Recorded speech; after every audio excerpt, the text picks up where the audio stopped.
Ladies and gentlemen, boys and girls, it's your boy Mr. Box Office from Mr. Box Office TV, back with another video for you today. And yesterday, confirmed, Igor Tudor is Tottenham Hotspur head coach, interim head coach, and is going to start, I think, on the Monday. Well, I think it's only just going to be cemented, secured, and contracts have been signed, and it's just been confirmed by Fabrizio Romano that now he's going to be our interim head coach. And it's going to be temporary, 5 months, and only if something miraculous happens, he'll be gone at the end of this season. As you can see in my face, I'm not so excited. You know, I can't get excited. We're now looking down the barrel of a relegation battle, which I can't really get too excited about at the moment. Yeah, we know what we need to do. Get as many points as we can, preferably over 40 points or whatever it needs to take to stay up. So forgive me for not getting too excited about this appointment.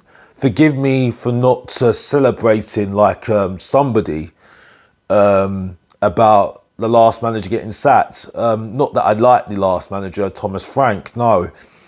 But the reality is that being a Tottenham fan, you just feel like you're in the mud. You feel like you're... Your passion is drifting away, and this period now, next week, especially for the North London derby and the games that we've got, I don't know what to expect anymore. I don't know what to expect. You can do all the research you can on Igor Tudor and look at his record and look at the positives and the negatives. But you still don't know how this is going to go. You do not know how this is going to go at all. All I do know is that Tottenham Hotspur players have to really step up massively. All 12 of them that are available, all 12 of them that are available right now have to step up quickly. Because if they don't, we're in serious trouble. Serious trouble. The transfer window, that's just past the window that we just had in terms of the transfer window.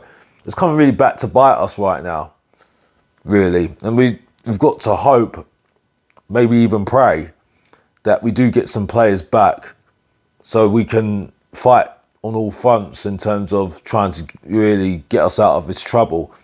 And not forgetting that we have the Champions League to really get our teeth into in the next couple of weeks as well, which should be something of excitement. Again, can you see my excitement contained?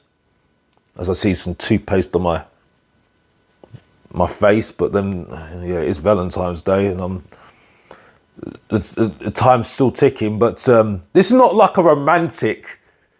Let's talk about the analogy side of things. It's not like a romantic side of appointment. Let's just say. It's not like a match made in heaven, let's just say. Even though we are going to be hopefully attacking and maybe more goals from open play maybe, but I don't think there's too much to expect when you don't know about this manager.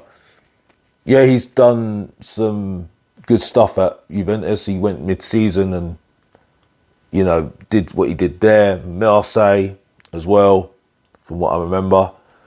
From some of the research I've done, he plays more free at the back, so that could suit us more with the wing backs and also playing the wing backs as well. I think that will suit us more. I know that people were against Jed Spence playing on the left, which, yeah, really logically it'd be better that he plays on the right, but needs must, like they say, because we ain't got a left-footed player on the left now, unfortunately. Again, on the transfer window. So it's one of those things. It's just one of those things at the moment. And I mean, I think it's just one of those things where you think, you wonder why people ask me to try and pull out some positives, but I don't think you can get any positives out of this because we shouldn't be in this situation in the first place. The fact that we should have got this guy in December when Prodigy suggested that sends it all, really. And I don't think we would have been in this trouble. You know, Johan Lang and Vinay do not get any credit for this at all. They've only just gone back to Prodigy's suggestion, which really sums it up who's the leader here and the number one here.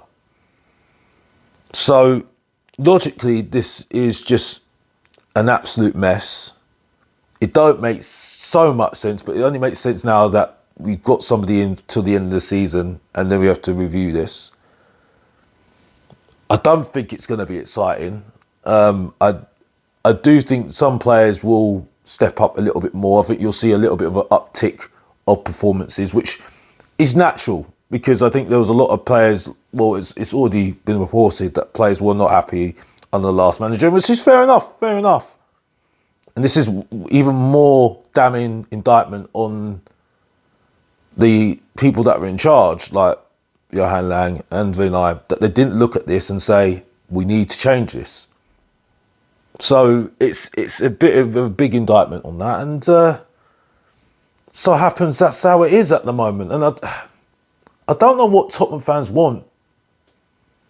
I don't know what fans want from the main event, the ratings killer, Mr. Box Office. I don't know what they want.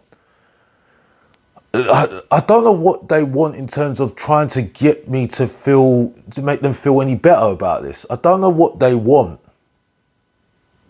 Because it isn't gonna, and even if he has a good spell, I don't think when you look at the way that he is as the image of what he brings, I don't know if it's really gonna bring me any comfort to it, really.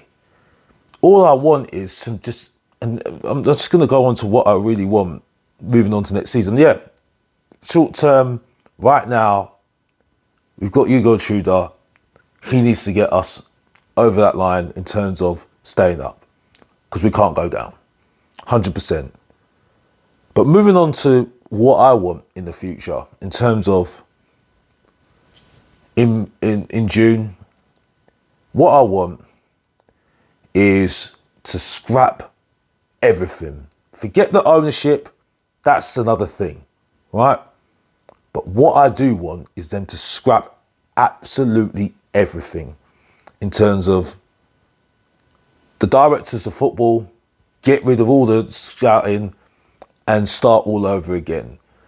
And you need to bring in a proper football director and then decide what is your identity as a football club. For me, it's about a free-flowing, attacking football with players that are improving.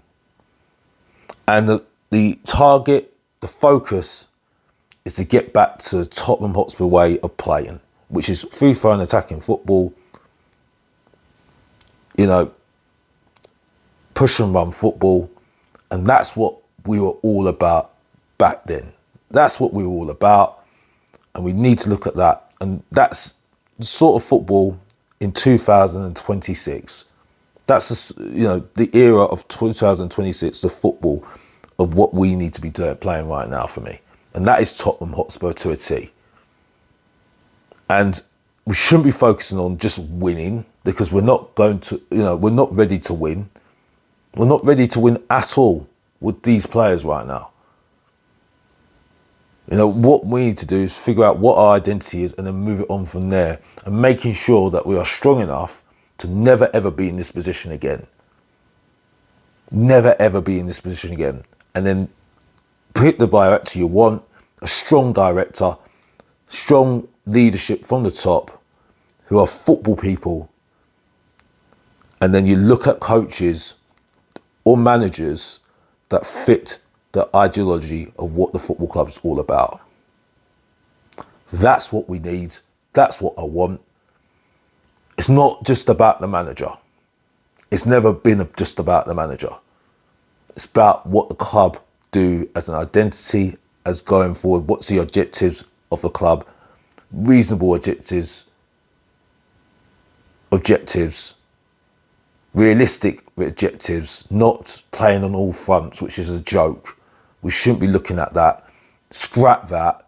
We're not going to play on all fronts. We don't pay and get the players that we need to play on all fronts. We don't have to get the squad that we need to play on all fronts. So stop putting that silly objective of trying to compete on all fronts. We're not going to do that. We'll struggle. Every manager has struggled. Like Postecoglou said, like every single manager's just said, Pochettino, Mourinho, Conte when he ranted, they can't play on all fronts because they don't get the players to help them play on all fronts and compete on all fronts. So that's just me at the moment. But welcome, Igor Tudor, to Tottenham Hotspur. And hopefully you can get us over that line. And then we can move on to next season. And that's all I can say. This is your boy, Mr. Box Office, the main event. The Professor of Truth and Entertainment. The ratings killer. And if you don't know, you should have got to know already. And please like and subscribe to the channel as we head over to 2,000 subscribers, and it really will be appreciated. And as always, if you didn't know, get to know. Support your boy, Mr. Box Office. Subscribe and like, and come on you Spurs. And I'm out.